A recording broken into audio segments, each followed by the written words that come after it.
falando que tangencia a ótica da ética, né? E aí a gente vai trabalhar sobre um grande pensador da ética, que é Aristóteles. A gente já falou isso da outra vez, um dos principais estudiosos da filosofia do direito, é o próprio Aristóteles, na Ética Nicômaco. E aí, nesse texto, que é bem curto, ele vai apresentar algumas compreensões, tá, para a gente. E é muito interessante a gente perceber que, apesar de ser um texto curto, ele mostra muito sobre a visão aristotélica de justiça, tá? Então vamos lá, vou ler aqui para vocês. Vocês estão vendo aí o cabeção de Aristóteles nessa estátua, só é para ilustrar. Então o texto diz o seguinte: o termo injusto se aplica tanto às pessoas que infringem a lei, quanto às pessoas ambiciosas, no sentido de quererem mais do que aquilo que têm. E iníquas, de tal forma que as cumpridoras da lei e as pessoas corretas serão justas. O justo, então, é aquilo conforme a lei, e o injusto é o ilegal, o iníquo. Vamos tentar aqui destrinchar o que é que ele está tentando dizer, né? Primeiro que nos parece muito claro que Aristóteles diz que a ambição também faz parte de uma primeira, vamos dizer assim, um primeiro modo de deficiência moral, tá? Que leva à deficiência moral, leva à injustiça. Há uma discussão muito clara, desde Platão e Sócrates, sobre como as virtudes podem fazer parte, de fato, de algo praticável, né? De algo que seja parte da vida, do cotidiano das pessoas. Essa é uma situação bastante discutida dentro dos textos, principalmente em Platão, né? Aparecendo exatamente na fala de Sócrates em alguns diálogos. E aqui Aristóteles isso aparece novamente. Só que Aristóteles, como a gente falou já da outra vez, ele entende a justiça como algo capaz de pedagogicamente ensinar, disciplinar os indivíduos em torno da prática do que é justo. Então, todas as formas de vícios que a sociedade pode ter e que levam ao injusto, né, que levam a retirar daquilo do que não é devido, Aristóteles vai sempre pensar também numa outra maneira de perceber a justiça, que é a ideia de justa medida. Ele sempre fala de uma visão quase que geométrica da justiça, entendendo que nós precisamos agir sempre buscando o equilíbrio, aquilo que os gregos chamam de frônesis. Tem outra questão lá embaixo que vai falar mais sobre essa questão da frônesis, da temperança, da prudência, mas aqui ele já fala da justiça como algo que, vejam, aquelas pessoas que são ambiciosas, no sentido de quererem mais do que aquilo que têm direito, aqueles que gostam de propina, aqueles que gostam de desvio de dinheiro público, né? Esses são sujeitos ambiciosos, né? Que causam essa iniquidade, ou seja, essa relação desproporcional, causa desequilíbrio, desigualdade, tá? Então Aristóteles fala isso na Ética Nicômaco. Então, tendo em vista isso que foi colocado, a gente vai ler aqui as alternativas. Segundo Aristóteles, pode-se reconhecer uma ação justa quando ela observa o compromisso com os movimentos desvinculados da legalidade. Opa, compromisso com os movimentos que desvinculam com a legalidade? Não, aqui ele está falando do que é justo e do que é injusto, não está dizendo que a ação justa seja compromisso com fazer aquilo que não é legal, né? A letra A já não me parece realmente a resposta correta. Benefício para o maior número de pessoas, desculpe, para o maior número possível de indivíduos, ou seja, vai ser justo aquilo que afetar ou proporcionar o bem-estar, ou, sei lá, favorecer o maior número de pessoas na sociedade? Não, Aristóteles não está falando de justiça nesse critério, que é um critério, inclusive, do que nós chamamos utilitarismo, né, que é uma corrente ética do século XVIII e XIX, que diz exatamente que nós vamos agir na sociedade, devemos agir pelo utilitarismo, buscando sempre o melhor, as situações que favoreçam exatamente a situações de bem-estar de uma maioria, tá? Em nome disso, você pode matar uma minoria, você pode perseguir uma minoria, você pode aniquilar determinadas realidades. Ou seja, o utilitarismo não é muito justo, não, tá? Não é isso que ele está falando. C. Interesse para a classe social, ação justa, interesse para a classe social do agente da ação. Não, Aristóteles não está falando aqui de classe social, não está falando de privilegiar nenhum grupo nesse contexto. Fundamento na categoria de progresso histórico. O quê? Não tem nada a ver. Parece até uma coisa que você tirou assim do Google e jogou aí, né? Fundamento na categoria de progresso histórico. Não, ele não está falando que a justiça seja algo ligado a alguma ideia de progresso histórico. E é princípio de dar a cada um o que lhe é devido. Ah, me parece, né, para nós aqui, já vou dando logo o bizu, já que vocês tiveram um tempinho aí enquanto a gente lia, me parece que essa nos traz alguma coisa, porque fala exatamente sobre a ideia de justiça distributiva, que é uma das justiças que, possibilidades de pensar a justiça em Aristóteles, de distribuir a cada um, melhor dizendo, o que é devido. Tá? Ou seja, cada um recebe aquilo que lhe é de direito. E aqui ele fala, aqueles que são ambiciosos querem exatamente aquilo que não lhe pertence, querem mais do que aquilo que tem direito. Ou seja, a gente tem aqui a resposta E como sendo a resposta correta. Ok? Vamos adiante. Alguma questão? Os meninos passem, ou vocês já podem falar diretamente, certo? Se quiserem abrir aí o áudio, eu abro, não tem problema. A qualquer momento aí vocês podem colocar questões, ok? Vamos então para a questão 3, né? Deixa eu abrir aqui porque eu estou usando para projetar melhor para vocês, eu estou deixando num tamanho diferente, tá? Então a questão 3, essa questão aí é 128 de 2013 e é uma questão do grande pensador político que a gente já respondeu algumas questões sobre ele da outra vez e aqui ele está presente porque ele é sempre recorrente, tá?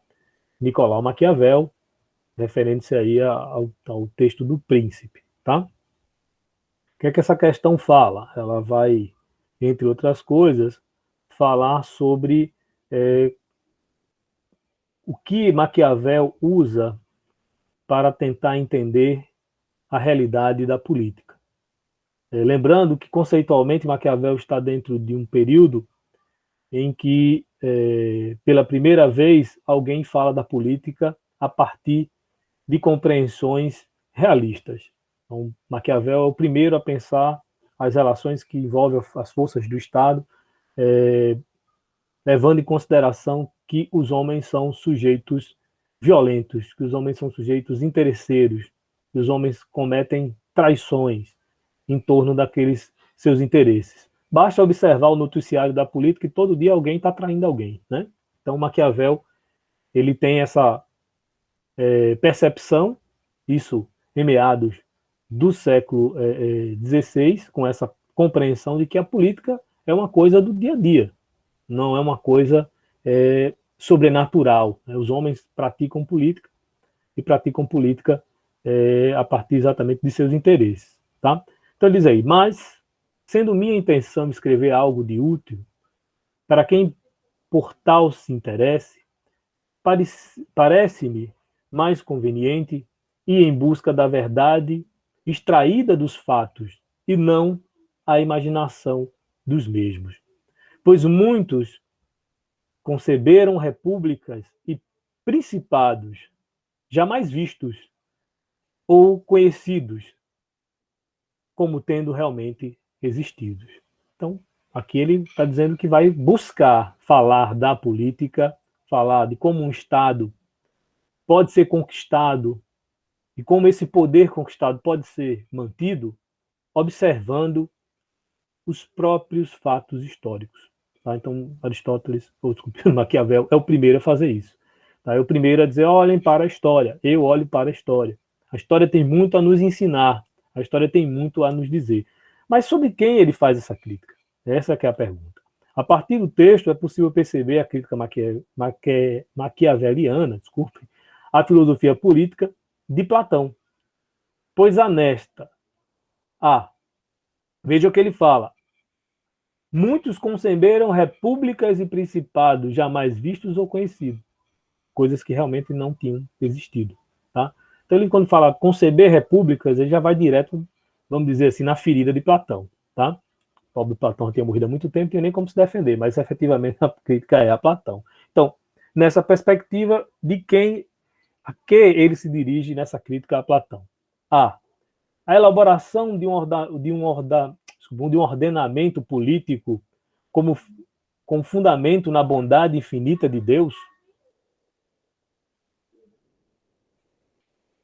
Em nenhum momento ele está falando que a política é algo transcendente, tá?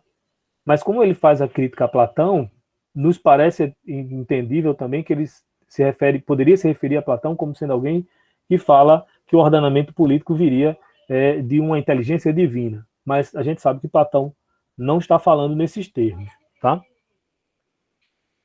Bom, explicação dos acontecimentos políticos do período clássico de forma imparcial.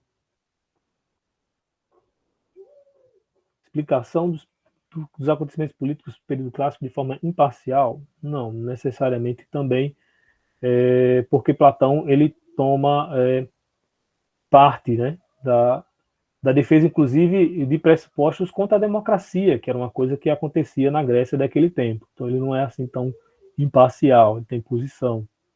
Utilização da oratória política como meio de convencer os oponentes na ágora, ou seja, também um aspecto importante aqui, mas Platão com certeza não era alguém que acreditava nos elementos da linguagem utilizados geralmente pelos sofistas, pessoas hábeis na arte de falar, né, de usar o espaço público para convencer os outros apenas pela forma muito ardilosa de usar a linguagem para o convencimento, persuasão, retórica e o que mais?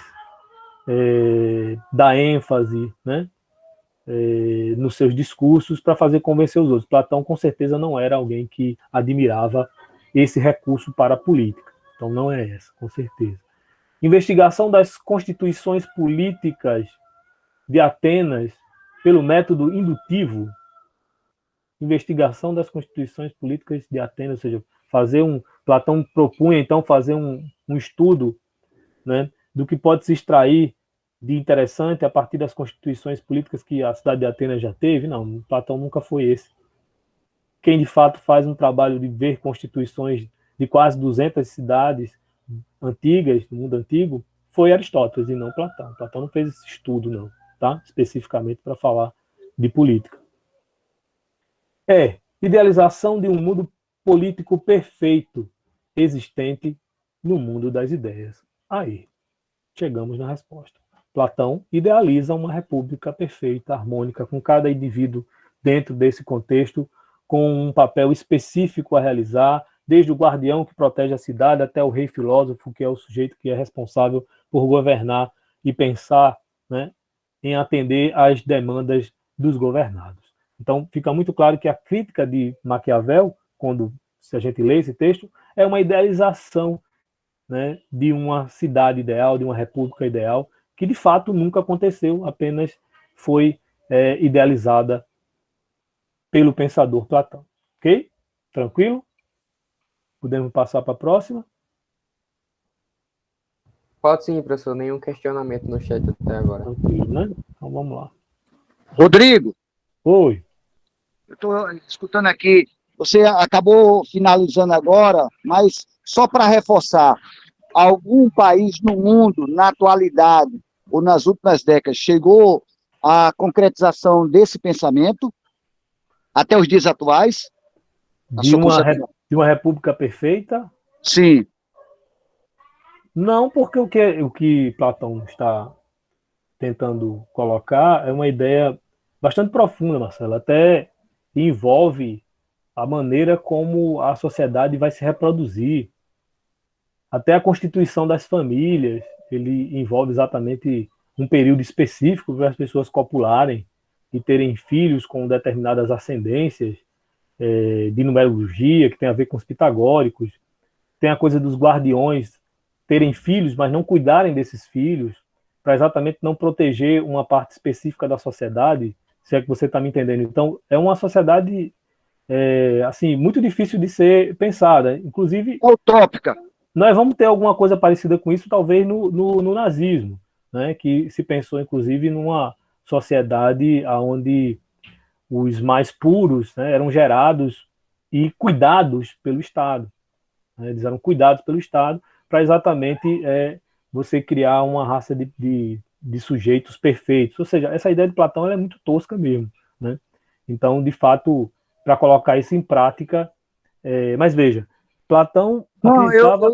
viu, Rodrigo, eu entendi. É só para deixar claro para os alunos exatamente que a realidade é diferente. Isso a gente está falando de pensadores, né? De idealizadores, de ideias, de utopias, né? Na Mas na realidade, na realidade é realidade diferente. é mais parecido com o que Maquiavel diz, né? É, E é a coisa de eu que sei. os homens são dados à iniquidade, são dados aos interesses mesquinhos. Vou proteger meus filhos, vou proteger minha família, vou colocar os caras na rachadinha, vou fazer aquilo que dá certo para garantir o meu. E normalmente é isso que se pratica na política, porque a gente vê tantos escândalos desde o do início da política, não só no Brasil, isso não é exclusivo do Brasil, escândalos que envolvem exatamente corrupção, porque se corrompe o interesse público de governar em nome da administração pública, né? Governar para os governados, e não governar para si. Agora, algo que Platão coloca como sendo algo imprescindível é esse governo do filósofo, que lógico que ele não é tolo, bota o filósofo para ser o rei, né? O cara que cuida do Estado, porque exatamente o filósofo não tem interesse nenhum de governar, né? Porque ele não tem interesse nenhum de privilegiar ninguém, nem sequer tem interesse de estar ali, mas estaria exatamente sob pena de ser governado por alguém inferior, por um imbecil, por um idiota, alguém que não tem capacidade nenhuma de falar ou de conjecturar nada. Então, mas na verdade, isso que você está dizendo é de fato constatável pelo próprio diálogo que Maquiavel faz com a história. Ele diz, olha, os homens são assim, são perversos, estão cheios de interesses. A realidade da política é essa. Né? Não existe, a gente fala até em Maquiavel, há uma certa abnegação, né? Uma certa apartar, né? Um movimento de apartar a moral e a ética do fazer político. Veja, algo inconcebível para os gregos. Né? Os gregos entendiam política sempre associada à ética e a moral. Política e moral estavam sempre juntas. Tá? Muito bom esse seu posicionamento para a gente esclarecer. Muito obrigado. Valeu. Bom, vocês estão vendo aí a quarta questão, e aí aparece René Descartes, né? Também é outro filósofo importante para a gente pontuar. Nessa questão, a gente vai ter uma posição muito interessante de Descartes sobre o aspecto da dúvida metódica. Vocês sabem, Descartes cria um sistema de uma nova possibilidade de pensar a constituição do conhecimento, e esse método de Descartes, chama-se método cartesiano, ele tem, inclusive, uma formatação matemática, né? Aquele matemático geômetra que era, utilizava a matemática como parte do processo, né? Como uma espécie de instrumento.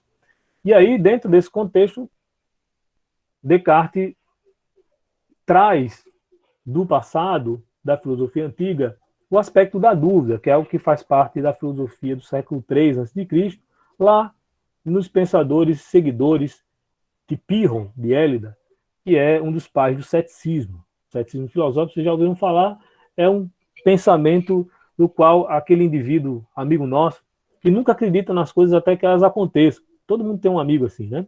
Eu, particularmente, tenho um pouco dessa compreensão assim, para as coisas do mundo. Alguém olha para o céu e diz, vai chover. Pirro diria, não sei, vamos esperar pelo menos que, se não chover, pelo menos não faça sol. Né? Ou seja, é aquele que espera as evidências das coisas, é aquele que duvida categoricamente até que, de fato, determinados acontecimentos se realizem. Tá?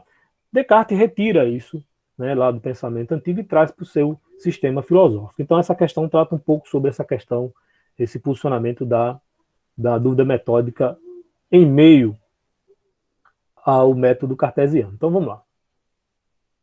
É o caráter radical do que se preocupa que exige a radicalização do próprio processo de busca. Se todo o espaço for ocupado pela dúvida, qualquer certeza que aparecer a partir daí terá sido de alguma forma gerada pela própria dúvida. E não será seguramente nenhuma daquelas que foram anteriormente varridas por essa mesma dúvida. Então, vamos lá, ele está dizendo aqui que proceder pela dúvida é necessariamente fazer com que as nossas razões, as nossas justificativas para as explicações do que encontramos para o conhecimento da realidade sejam aí colocadas à prova.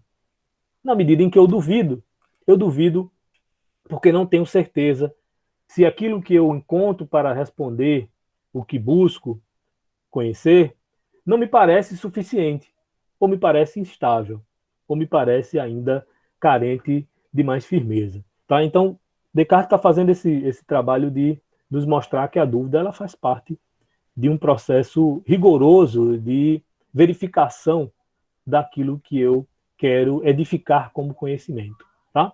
Então tá aí, foi da metafísica, é um texto de alguém que traduziu Descartes, né?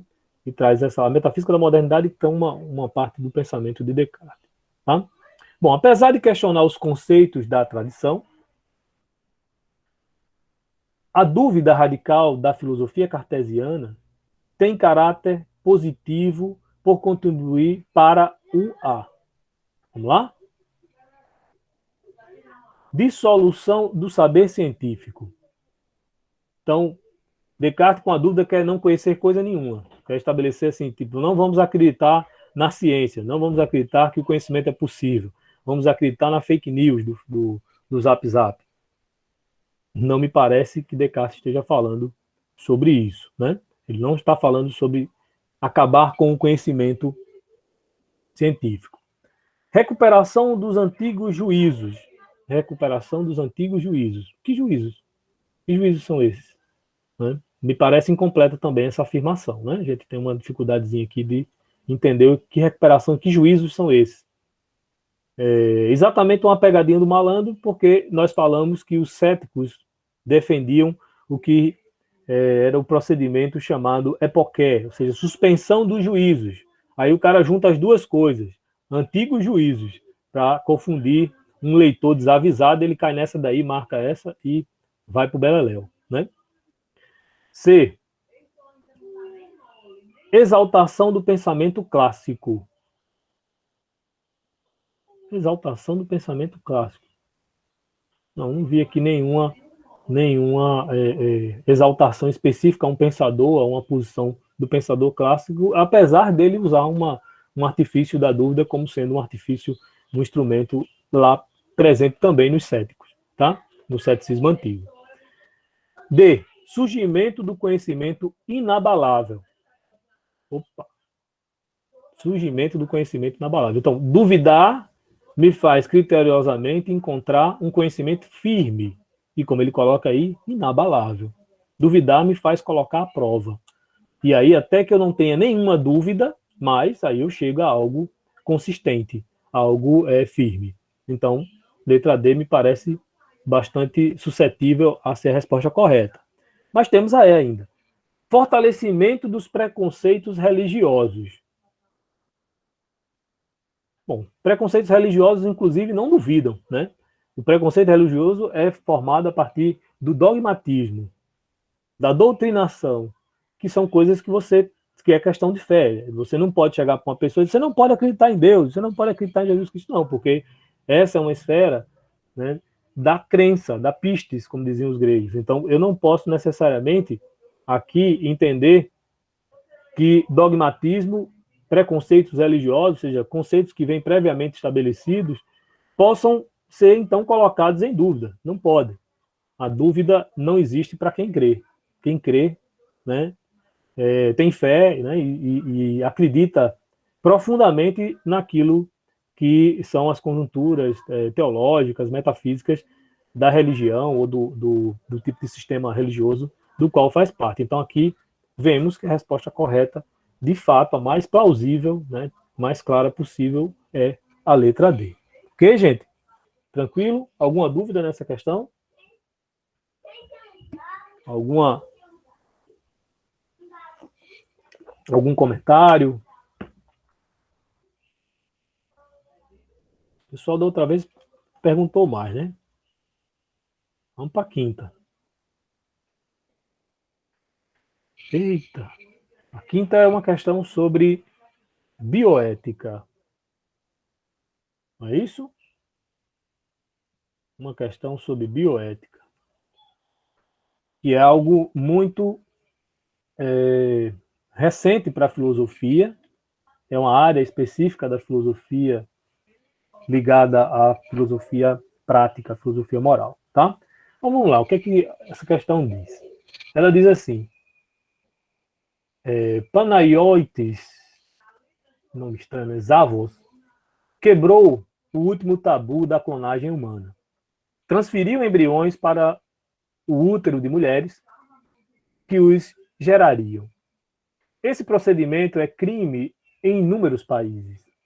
Aparentemente, o médico possuía um laboratório secreto, no qual fazia seus experimentos. Não tenho nenhuma dúvida, aí já é uma citação, né, abre aspas, de que uma criança clonada irá aparecer em breve. Pode não ser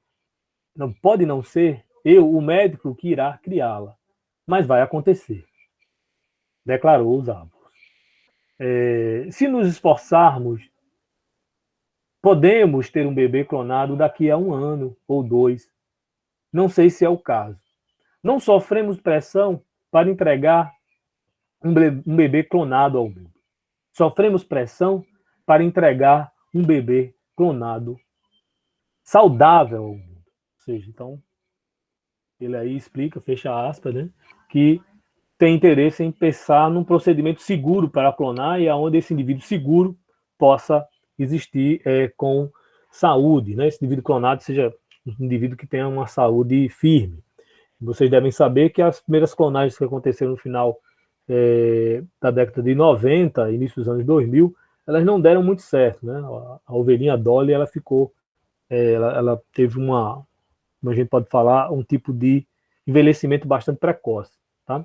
Então, clonagem humana é uma questão bastante sensível, porque envolve exatamente a bioética, que envolve questões jurídicas, envolve questões de dogmas religiosos, né? Envolvem questões da ética, envolvem muitas questões, envolvem questões da ciência. Então, bioética trata dessa questão. A clonagem humana é um importante assunto de reflexão no campo da bioética, que, entre outras questões, dedica-se a, vamos lá? Refletir sobre as relações entre o conhecimento da vida e os valores éticos do homem. B. Legitimar o predomínio da espécie humana sobre as demais espécies animais do planeta. Relativizar, no caso da clonagem humana, o uso dos valores de certo e errado, de bem e de mal. Legalizar, pelo uso das técnicas de clonagem, os processos de reprodução humana e animal. Fundamentar técnica e economicamente, as pesquisas sobre células-tronco para uso em seres humanos. E aí, o que é que vocês acham? Que a bioética está interessada? A bioética, com certeza, não é pesquisa só de célula-tronco. Ela discute sobre o uso de células-tronco, que é uma coisa bastante polemizável dentro do ambiente científico. Legalizar o uso das técnicas de clonagem para a reprodução humana, não, esse não é um único objetivo também da bioética. Relativizar, né, a clonagem, Luana já colocou aqui que seria, no caso da clonagem, o que seria os valores de certo e errado, bem e mal, não, se a gente está falando de bioética, a gente está trabalhando sobre o que deve ser considerado um valor moral positivo para a sociedade, não algo que relativize, né? Legitimar o predomínio da espécie humana sobre os demais animais do planeta? Não, a bioética, inclusive, pensa sobre a questão de que não podemos pegar os animaizinhos e ficar fazendo experiências, por exemplo, da indústria de cosméticos, uma coisa que tem acontecido bastante, tem sido bastante criticado, né?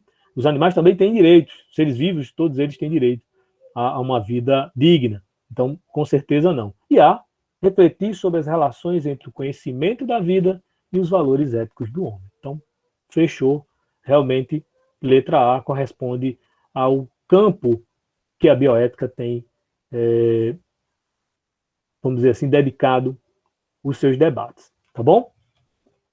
Então estava certo aí, Luana, ou quem pensou A, acertou. Vamos para a questão 6. O que é que a questão 6 nos faz pensar? Vocês veem aí, a galera juntinha aí, nesse afresco da Escola de Atenas, né? É uma pintura do período, acho que do Renascimento, onde a gente vê aí no centro da questão dois grandes filósofos.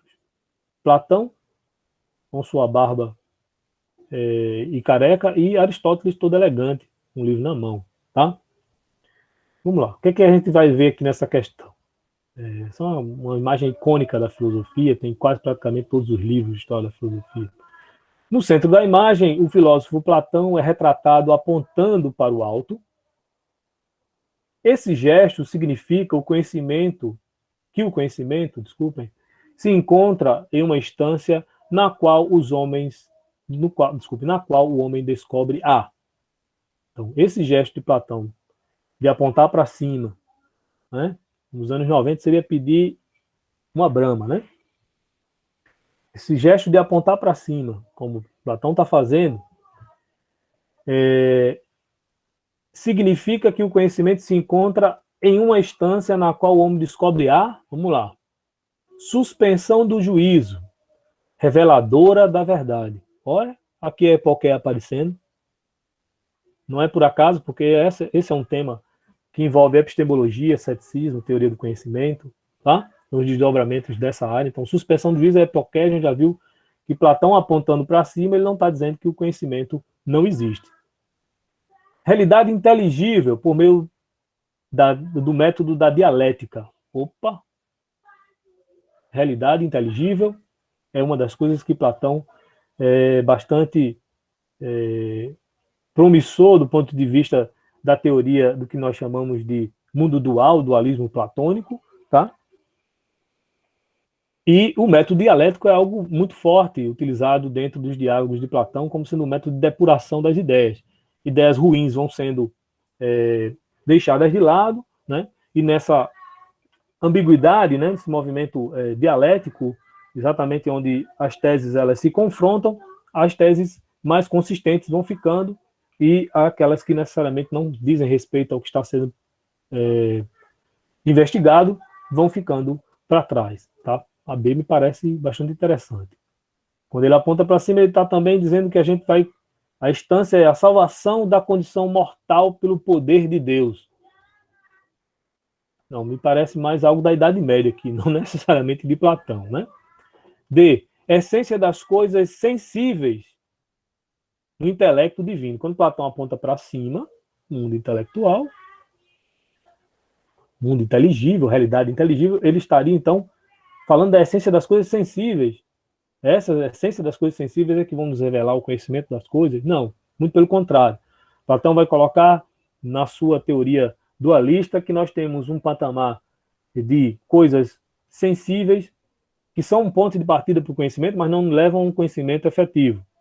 Para que a gente alcance, de fato, o conhecimento epistêmico, que ele chama, esse conhecimento verdadeiro, nós precisamos nos descolar da realidade sensível. Então, com certeza, já não seria essa alternativa.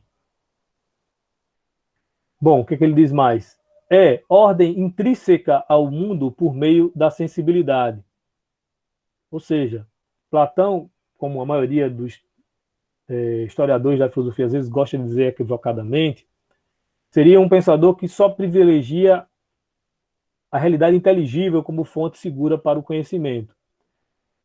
Na verdade, Platão não despreza a sensibilidade, mas ele coloca com certeza num lugar de menor importância. Nós conhecemos também a partir da realidade sensível, mas não pela realidade sensível. Nós conhecemos também a partir da sensibilidade, é um ponto de partida. Então, quando a gente coloca que o mundo pode ser conhecido, né, exatamente pela sensibilidade, é que a gente já tem que desprezar essa alternativa e ver que, como vocês devem estar pensando aí, nos resta aqui como mais próximo de alguma coisa plausível, a A e a B, onde ele fala de suspensão de juízo. Platão não conviveu tão próximo assim dos céticos, tá? À sua época. Céticos são desdobramentos da postura socrática, são considerados socráticos menores, né? E aí o Pirro de Élida é um pouco posterior a Platão, né? Se diz que Platão conviveu, por exemplo, com Demócrito, que era um pensador atomista desse período da antiguidade, o pensamento pré-socrático, foi o último pré-socrático, vamos dizer assim. Mas com os céticos eu tenho lá um pouco das minhas dúvidas, apesar de que alguns já aceitam Platão como sendo alguém que duvida da possibilidade do conhecimento, tá? Então, essa questão A aqui, essa alternativa A foi colocada para deixar a gente bastante confuso. Mas, classicamente, de maneira, vamos dizer, tradicionalmente pela filosofia, Platão não é considerado um cético, tá?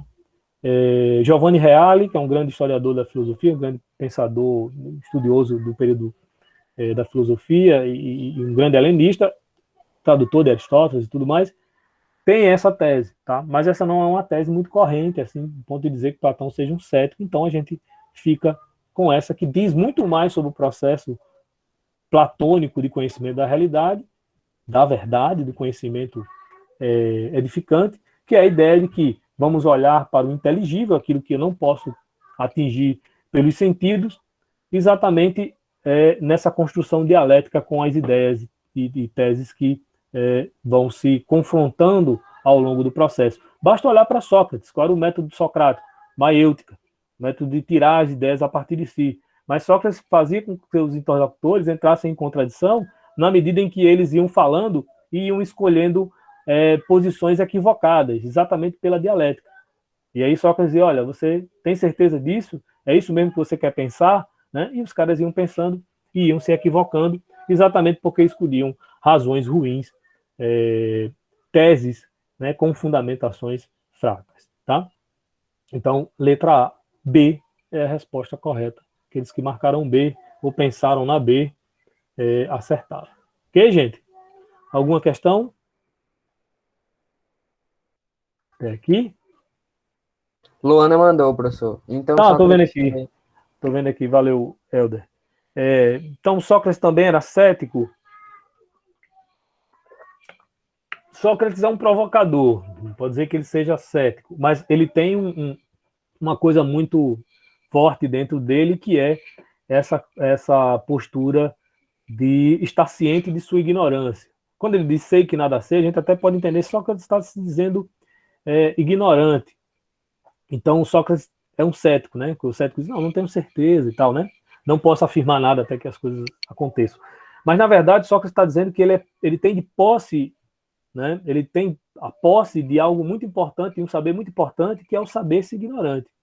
Que é uma coisa que, geralmente, quem sabe, ou acha que sabe, ou sabe por vias erradas, por razões equivocadas, geralmente as pessoas idiotas e imbecis, elas são aquelas que têm mais convicção das besteiras que dizem. Não sei se vocês já perceberam isso.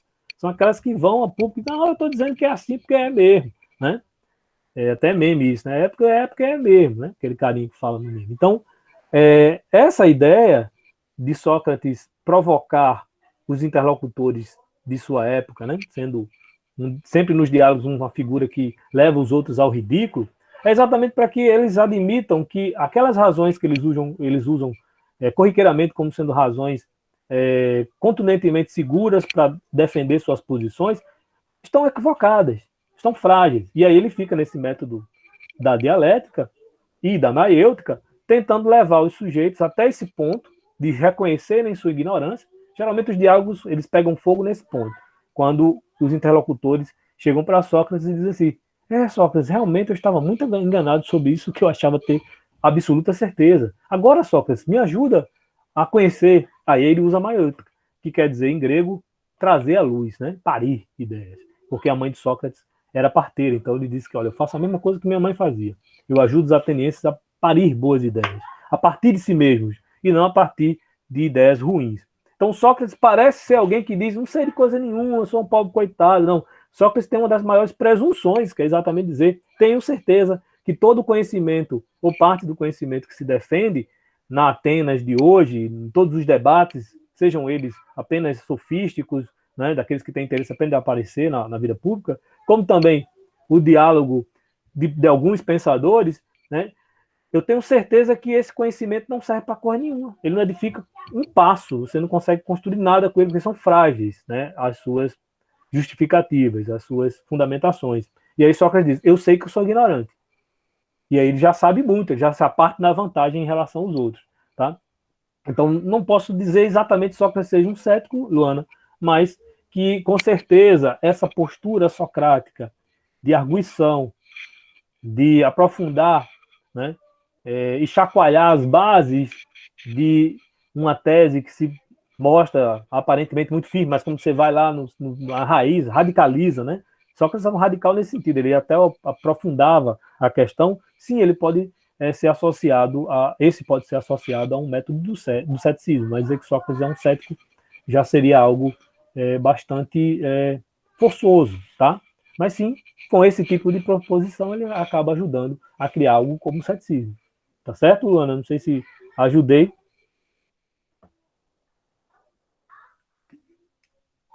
Sim, exatamente por isso que ele não pode ser colocado como cético. Porque ele acredita sim que ele não sabe. Então, ele tem essa certeza, ele tem. O cético, eu acho que nem isso ele teria. Você chegar para Pirro, tem várias anedotas contadas sobre Pirro, de Élida, que é um dos fundadores do ceticismo, como corrente realmente filosófica, ali em meados do século II, eu acho. Ou século IV, eu não lembro mais. E o Pirro, ele dizia assim, eu não tenho certeza sobre nada, eu não posso afirmar nada. E uma vez, alguém azucrinando ele, isso é quem conta Diógenes de Laércio, que é uma espécie de fofoqueiro da história da filosofia, conta várias coisas que a gente não sabe se é real. Ele diz que Pirro, em algum momento, estava caminhando e uma pessoa estava ali lhe perturbando. Pirro, eu preciso saber sua posição sobre isso, e sobre isso, sobre isso. Pirro fica tão irritado que tira a túnica, atravessa o rio, nada, vai para outra margem e sai nu andando, porque ele disse que não queria exatamente alguém querendo que ele assumisse posições. Então, o cético, de uma maneira mais radical, não assume posição nenhuma. Sócrates já assumiria, sim, posições. Tá certo? Viu, Luana? Então, no caso, Sócrates teria, assim, um artifício cético, mas não necessariamente seria um cético de maneira radical. Ok? Mas muito boa a sua pergunta. Tranquilo, gente? Alguém tem mais alguma coisa para falar sobre esse aspecto? Eu passo para a próxima. Que, na verdade, já estava nela, né? Vocês não me avisaram. Sem querer, eu acho que eu bati aqui e passou para a próxima. Mas vamos lá. Desculpem aí.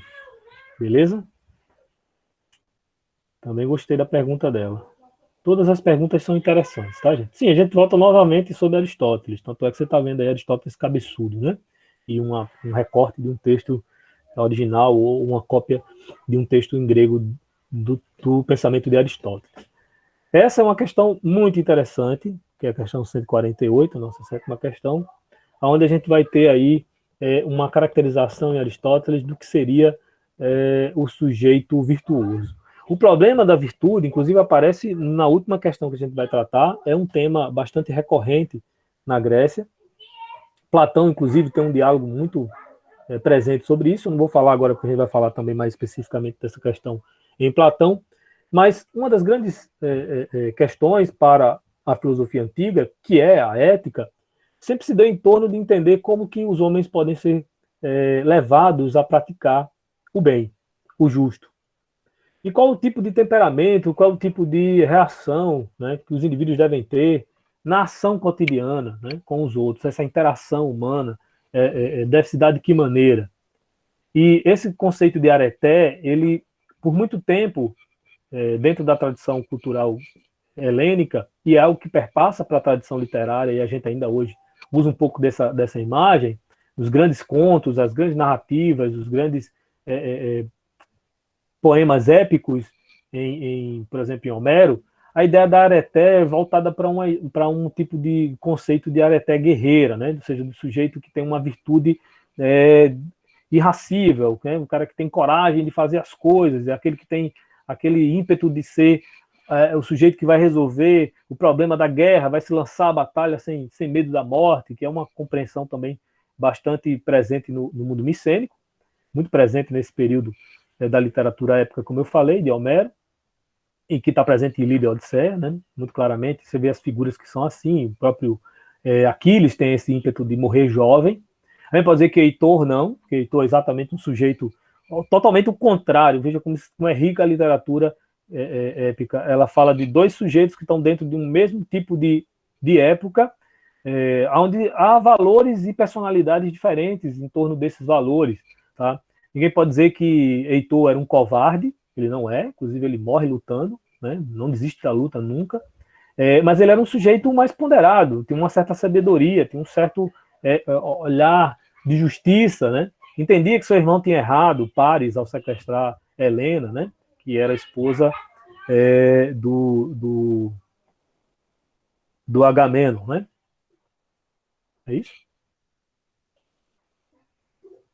Não, Agamenon não, do Menelau, né?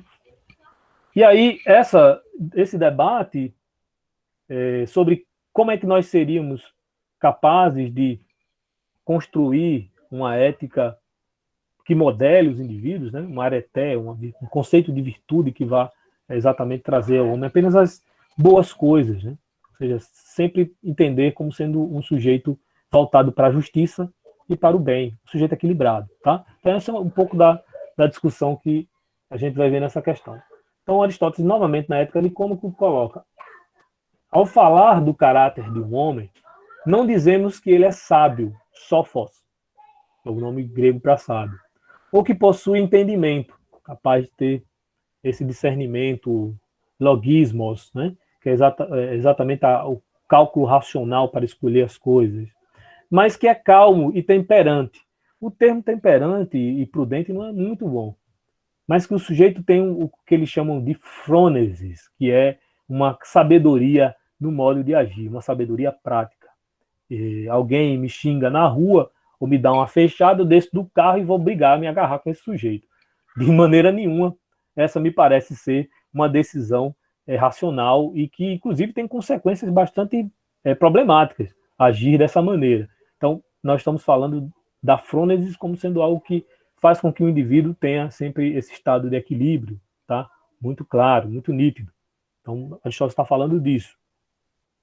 No entanto, por isso que toda a vida que eu estou andando na estrada e vejo assim, dirija com prudência, eu digo, dirija com frônesis, porque é uma das traduções possíveis, às vezes até um pouco equivocada, do que seria a frônesis do português, do grego para o português. Então vamos lá. No entanto, louvamos também o sábio, o sófos, referindo-se ao hábito. Ou seja, o sábio é aquele que pratica a sabedoria.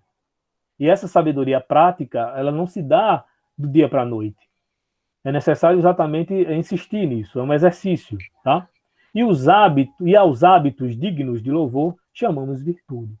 Então, todos aqueles hábitos, ou conjunto de hábitos que nós chamamos virtude, segundo Aristóteles, né, devem ser praticados pelos indivíduos, tá? Mas aí cabe uma questão.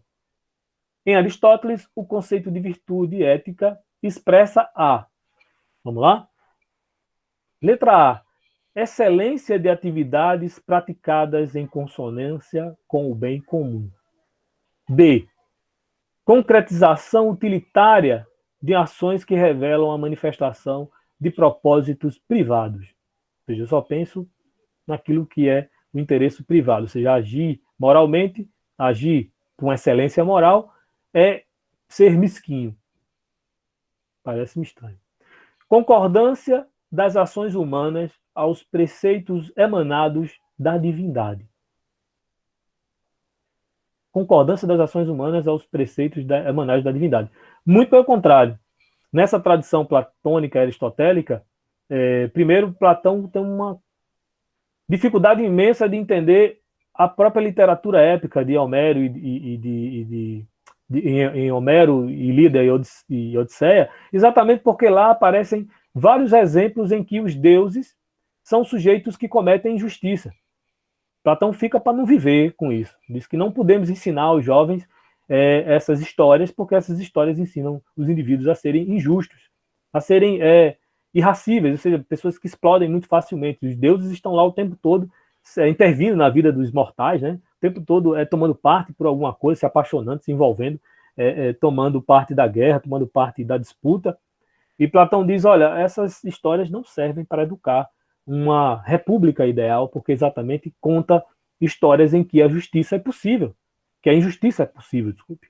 Né? Então, muito provavelmente, vincular essa ideia a Platão e Aristóteles, que são discípulos, Aristóteles foi discípulo de Platão, e Aristóteles ainda mais sendo um sujeito pragmático, que estudou para entender, né, parte do que ele discute, ele é sempre um cara que constrói tratados, ele estuda sobre as coisas, estuda sobre os tipos, né, é um colecionador, é um sistematizador, então, com certeza, essa relação com a divindade não está na relação aqui, tá?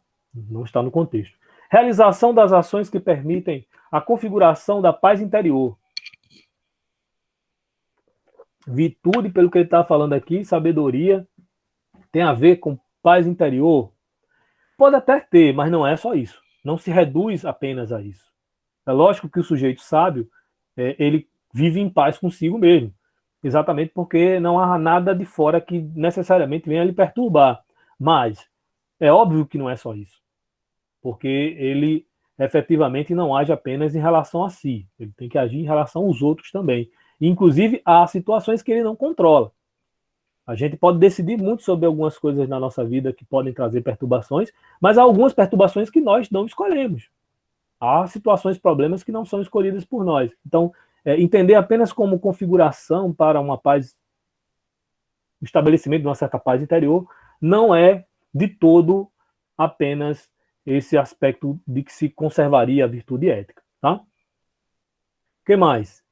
Manifestação de ações estéticas, coroadas de adornos e beleza. Essa daqui, quem botou exatamente para constar a letra E, porque ela não diz coisa nenhuma. A virtude ética seria expressa, então, para Aristóteles, por uma questão de uma concepção de certa estética, né? Exatamente entendendo que os indivíduos virtuosos são os mais belos, ou são aqueles que estão melhor com melhores adornos, ou seja, não tem nada a ver. Tá? Duas questões que podem nos enganar aqui. A D e a letra A. Tá? Que pode nos enganar. Então, eu estou enrolando vocês exatamente para ver onde vocês vão decidir qual é que é a correta. Mas quando a gente faz, então, o exame, entendendo que virtude para Platão, ou para Platão e para a tradição aristotélica, não é especificamente apenas paz interior, nem isso é tão tematizado assim, a excelência realmente de entender que é preciso ter uma consonância com a ideia de bem, e a ideia de bem é a ideia mais excelente que existe, a ideia mais superior, da qual todas as outras derivam, inclusive isso é muito claro em Platão. É como o sol, que permite os indivíduos, aqui me exigir a energia elétrica, visualizar as coisas, ou seja, é a fonte de ver todas as coisas realizáveis, né, verdadeiramente a partir da ideia de bem. Então, justiça, beleza, todas as coisas efetivamente derivariam da ideia de bem. Então, quando eu olho para a virtude ética, eu tenho que olhar que elas devem estar, sim, em consonância com a ideia de bem e com a ideia de bem comum. Eu devo realizar aquilo que efetivamente atinge as pessoas. Ok, gente? Então, letra A. Vamos lá, estamos aproximando já do nosso fim. Então, só mais 3. Pedir aqui para dar tempo, né? O que a gente tem na questão 68? Ok? A questão 68 é uma questão novamente de Descartes. Essa questão de Descartes diz: uma vez que a razão me persuade de que devo impedir-me de dar crédito às coisas que não são inteiramente certas e indubitáveis, tanto quanto aquelas que nos parecem manifestadamente ou manifestamente ser falsas, o menor motivo de dúvidas que eu nelas encontrar, bastará para me levar a rejeitar todas. Aqui está faltando até o acento, mas foi de onde eu tirei, tá? Então, mais uma vez, Descartes fala da dúvida. Mais uma vez ele diz, basta-nos um aspecto onde se ressinte onde esteja presente, onde se manifeste, né? Seja pertinente, duvidar, para que eu possa rejeitar todas as razões para pensar determinada coisa, tá? É um pouco disso que ele está tentando dizer aqui. Ao introduzir a dúvida como método, mais uma vez a questão da dúvida, Descartes busca alcançar uma certeza capaz de refundar sobre princípios sólidos a ciência e a filosofia. Sim, ele quer criar um método capaz de orientar-nos no sentido do conhecimento verdadeiro, tá? Então, isso é algo que efetivamente aparece. Então, seu procedimento teórico indica, letra A capacidade do entendimento humano duvidar das certezas claras e distintas. A ideia de que o ceticismo é base suficiente para edificar a filosofia moderna. O rompimento com o dogmatismo da filosofia aristotélica, tomista, que prevalecerá, né? Prevalecera, desculpa, na Idade Média, ou seja, algo que durante muito tempo mesmo, se estabilizou, né? Se cristalizou esse dogmatismo da filosofia aristotélica tomista no período da Idade Média. A primazia dos sentidos como caminho seguro de condução do homem à verdade. É o estabelecimento de uma regra capaz de consolidar a tradição escolástica de pensamento. Bom, eu li, não tendenciosamente fiz a análise, e aí deixo um tempo para vocês escolherem essa daqui, e vamos começar a fazer, então, esse debate sobre as questões que, as opções que nós temos para encontrar, certo? Né? Bom, capacidade de um entendimento humano duvidar das certezas claras e distintas parece uma coisa incongruente. Se algo nos mostra certezas claras e distintas, não cabe dúvida. Eu não posso duvidar. Né? Se cabe dúvida, não é clara e distinta. Então a gente já elimina A. Beleza? B. A ideia de que o ceticismo é base suficiente para edificar a filosofia moderna. Não, o ceticismo duvida categoricamente em todas as coisas. Ele serve como instrumento, serve como procedimento para a busca do conhecimento, mas com certeza o ceticismo não vai edificar um conhecimento seguro ou suficientemente capaz para a filosofia moderna. Então a gente já elimina B também. C. O rompimento com o dogmatismo da filosofia aristotélico-tomista que prevalecera na Idade Média. Me parece plausível. Por quê? Porque a essa época de Descartes já estava realmente passando da hora de abandonar essa coisa de aceitar determinadas questões porque são autoridades do pensamento clássico, do pensamento antigo, admitidas como autoridades, doutores da igreja, sejam elas Platão e Aristóteles, em alguns textos, não todos, porque alguns textos trariam problemas para a igreja católica, para o pensamento medieval, mas principalmente pelos doutores da igreja. Aqui ele fala tomista, está falando de São Tomás de Aquino, tá? Essa tradição que São Tomás é um cara que ressuscita Aristóteles, tá? Na Idade Média. Então me parece algo sim correto, me parece sim plausível. Vamos ver as outras. A primazia dos sentidos como um caminho seguro de condução do homem à verdade. Da mesma forma que Platão, da mesma forma que Parmênides, da mesma forma de toda essa tradição que busca a racionalização, o que a gente chama de racionalismo, o caminho do conhecimento através do que é inteligível, apenas aquilo que posso compreender pelo intelecto como sendo algo verdadeiro e capaz de ser seguro para edificar conhecimento, Descartes também não acredita nos sentidos como um caminho. Os sentidos são enganadores, então D aqui já está desprezada, tá, gente? O que mais? O estabelecimento de uma regra capaz de consolidar a tradição escolástica de pensamento. Essa tradição escolástica ela já estava estabelecida antes de Descartes. Então, essa é uma situação totalmente incongruente com o que a gente está buscando. Resposta correta, letra C, que é exatamente o rompimento que Descartes promove para a filosofia moderna, quando aí apresenta uma nova forma, inclusive, de olhar para a tradição da formação judaico-cristã e, principalmente, de alguma maneira, para a formação que ele recebeu de jesuítas, que é uma tradição, uma formação bastante clássica. Ele bate bastante nisso, diz que essa formação não serviu para ele conhecer nenhum tipo de coisa excelente e sequer o ajudou a buscar um conhecimento seguro. Então, efetivamente, essa tradição aristotélica tomista é rompida, esse dogmatismo é, vamos dizer, discutido, é criticado por Descartes. Com muito cuidado, porque ele tem medo de virar churrasco, né? Isso aí também é uma realidade. Tem medo da Inquisição. Ok? Vamos para a penúltima, que o tempo está chegando. O que nós temos na questão 9? Ok, gente? Alguma questão? Luana colocou Sim, aqui. Luana. Qual é o impacto de Aristóteles na Idade Média? Muito grande, Luana. Dos textos conhecidos de Aristóteles, que chegaram para esse período, poucos serviram para os propósitos da igreja. Poucos. Porque alguns, inclusive, eram proibidos. Quem lembra do nome da Rosa sabe disso. Os carinhas vão morrendo porque entram em contato com um livro de Aristóteles, que era o livro da comédia, o gênero trágico é tratado por ele, e o gênero cômico também. E aí, nesse estudo sobre a comédia, dentro dos mosteiros, você não pode rir, né? E o mosteiro não é um lugar para você estar rindo, é um lugar de você estar ali concentrado, sintonizado com a presença daquilo que é infinito, daquilo que é perfeito, que é Deus.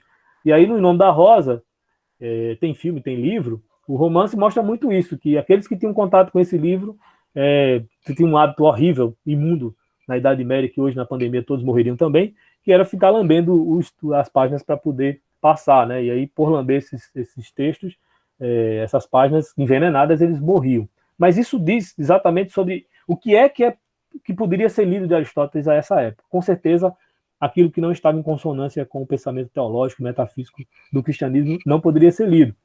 Muito do esquema aristotélico sobre, por exemplo, a formação do mundo, né, a disposição cosmológica do mundo, a organização cosmológica do mundo, prevaleceu durante muito tempo da Idade Média. O modelo atômico também, que Aristóteles discute com os pré-socráticos lá na Antiguidade, é um modelo que fica. Inclusive, eu tenho uma amiga professora do IF, que era professora de Química, que ela dizia, olha, Aristóteles é um desgraçado, porque colocou um modelo totalmente defasado, defendeu isso lá no passado, isso ficou até quase depois da Idade Média, só vai cair lá no período bem posterior. Disse, bom, ele conseguiu fazer com que um determinado teorema, um determinado paradigma permanecesse por muito tempo. O mérito foi dele. Os outros, né, que vieram depois aqui não conseguiram confrontar isso tão rapidamente. E essas visões de Aristóteles sobre a física, sobre o uso da lógica, né, são muito importantes para a Idade Média, certo? Inclusive porque os pensadores da Idade Média eram sujeitos que usavam muita disputa entre eles, tá? Eles estavam o tempo todo lendo os textos dessas autoridades clássicas, aqueles que eram permitidos, né? Ler Platão, alguns textos de Platão e de Aristóteles, e de autores também contemporâneos, sempre no intuito de defender suas teses. Então eles ficavam nas suas celas estudando, por exemplo, o próprio Santo Agostinho é isso, é um sujeito muito retraído, né?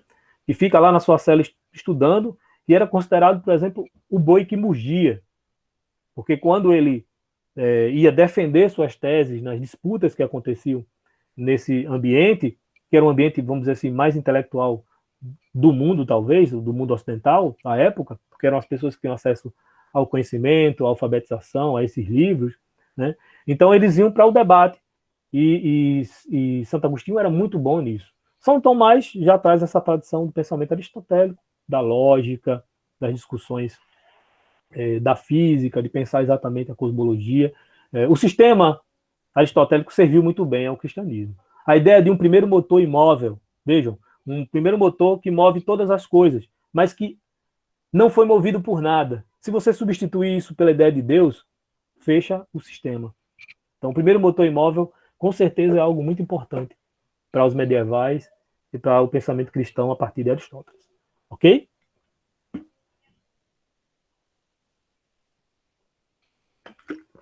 Valeu. Então vamos para a penúltima, tá, gente? Que já está chegando a nossa hora. Vai dar tempo. A 172 de 2014, ela fala, tá nela, né? A questão de Kant. Numa época de revisão geral em que valores são contestados, reavaliados, substituídos e muitas vezes recriados, a crítica tem um papel preponderante.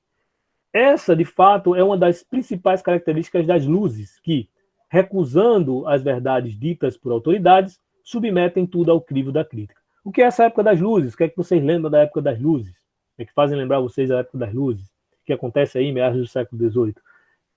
É o que a gente chama de movimento iluminista. Tá? Kant está dentro desse movimento. O iluminismo tece críticas aos valores estabelecidos sobre a rúbrica né, da autoridade. E, nesse sentido, propõe a mesma crítica que Descartes faz sobre autoridades do passado, dessa realidade que era muito forte e presente no debate filosófico da Idade Média, aparece aqui também no iluminismo. Tá? Então, o que é que se propõe, então, o iluminismo com essa proposta de não mais abordar, né, as coisas sem crítica? Então, ele diz aí, a defesa do pensamento dos enciclopedistas que, em seus escritos, mantinham o ideário religioso. Não, os enciclopedistas do iluminismo, com certeza, não eram defensores desse ideário religioso. É exatamente o contrário, tá? Do que a gente viu aí. Eles não estão mais interessados nessas autoridades do passado, inquestionáveis, inclusive. B. O estímulo da visão, aqui tem um problema no texto, de onde eu peguei, reducionista do humanismo, permeada pela defesa de inserção e questões políticas e sociais. Não, os iluministas não estão se isentando de discutir questões políticas e sociais. Muito longe disso. Estão, inclusive, pregando revoluções, e revoluções aconteceram por causa do iluminismo. Tá? C. A consolidação de uma visão moral e filosófica pautada em valores condizentes com a centralização política. Não, porque a centralização política é uma posição muito específica. Há possibilidade de se pensar várias tomadas de posicionamento nesse período, e não apenas a centralização política como sendo o único ponto do debate. D. A manutenção dos princípios da metafísica, dando vastas esperanças de emancipação para a humanidade. Não, inclusive nesse período há uma crítica muito forte já à metafísica. É um período de metafísica? Mas é um período também de muita crítica à metafísica. É essa discussão que começa no iluminismo, começa no século XVIII, que vai no século XIX culminar em críticas ainda mais contundentes à própria metafísica. Tá? Então isso não é muito interessante também não. E letra E, me parece que é o que resta, o incentivo do saber, eliminando superstições e avançando na dimensão da cidadania e da ciência. Ora, o que fizeram iluministas?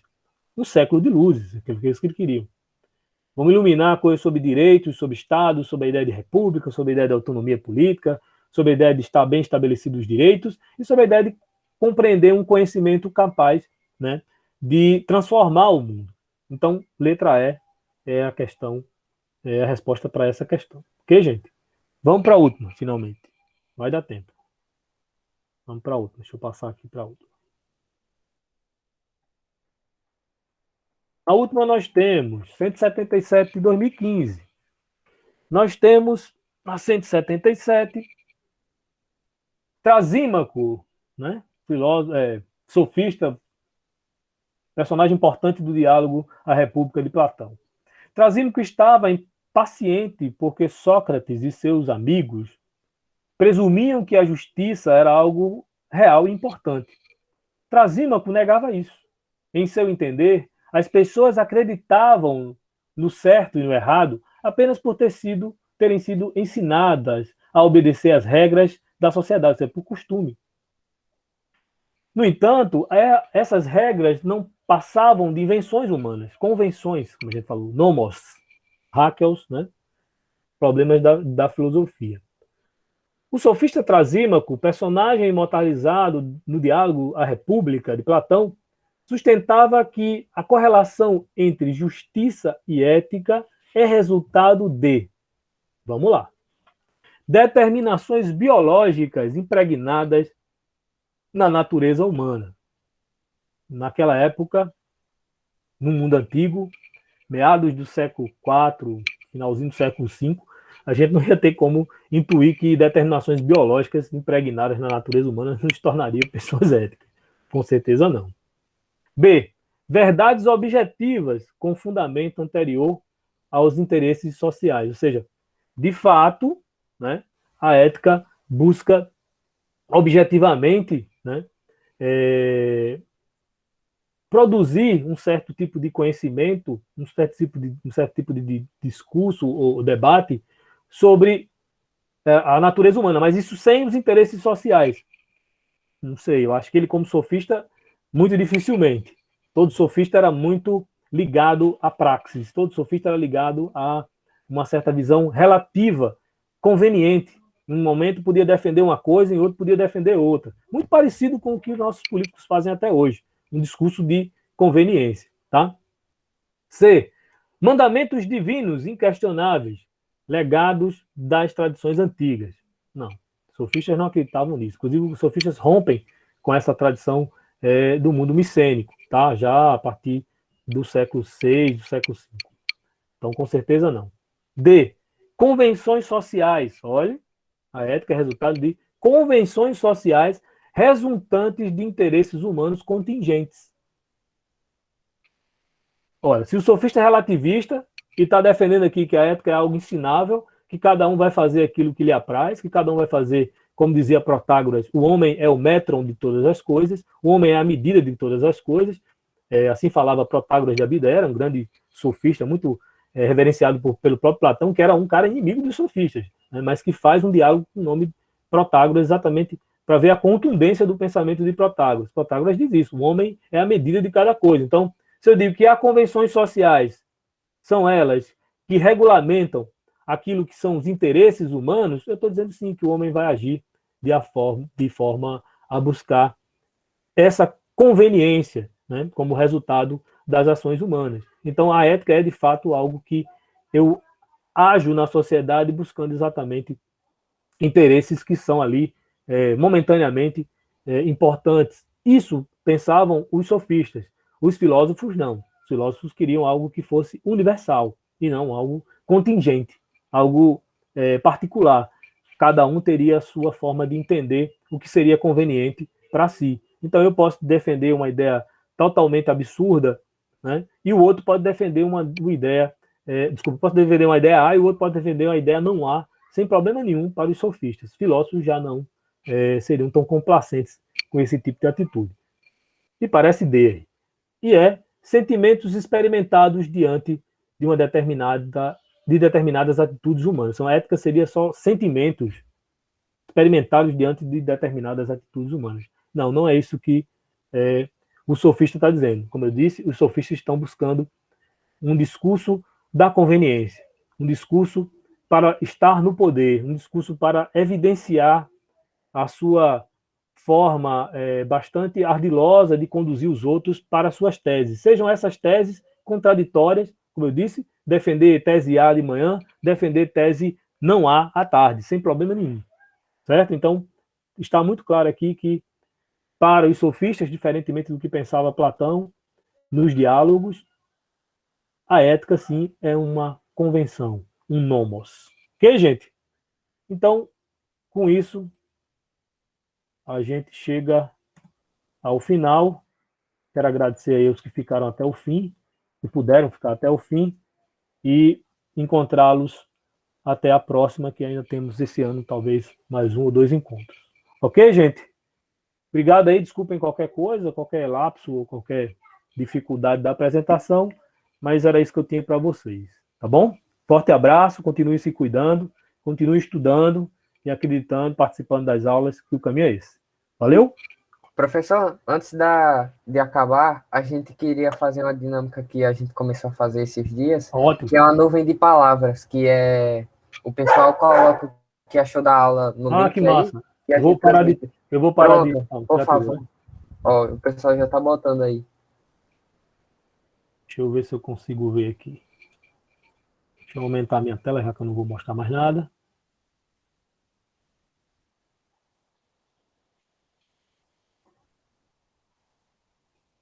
Vou parar de partilhar a tela. Ótima didática. Porra, eu fico até sem jeito disso aí, sabe? Eu tenho vontade até de dar um print screen aqui, porque agradeço muito por essa... Vou fazer aqui uma capturazinha rápida disso. Obrigado aí vocês pelas palavras. Zero defeito, estou falando, aula massa. Beleza. Obrigado, gente. A intenção aqui é ajudar vocês e fazer com que vocês consigam encontrar o caminho de vocês na hora de fazer a prova, tá? Sempre ler com calma e que vai aparecer as chaves para encontrar a resposta com certeza. Ok? Era isso, meninos? Só isso mesmo, professor. Obrigado pela Agradecer aula. a vocês aí pelo apoio, viu? Valeu muito. Obrigado também. Sem cada um de vocês, a gente não tem um projeto. O projeto é muito legal porque a gente tem a participação de vocês, tá? Muito obrigado, professor, pela aula de hoje, tá? Desculpa o inconveniente aí, mas infelizmente a gente tem como controlar isso aí. Não, pode ficar tranquilo, João. Desejar a todos uma boa noite aí, tá? Muito obrigado, professor. Valeu, gente. Um abraço. Valeu, pessoal. Boa noite.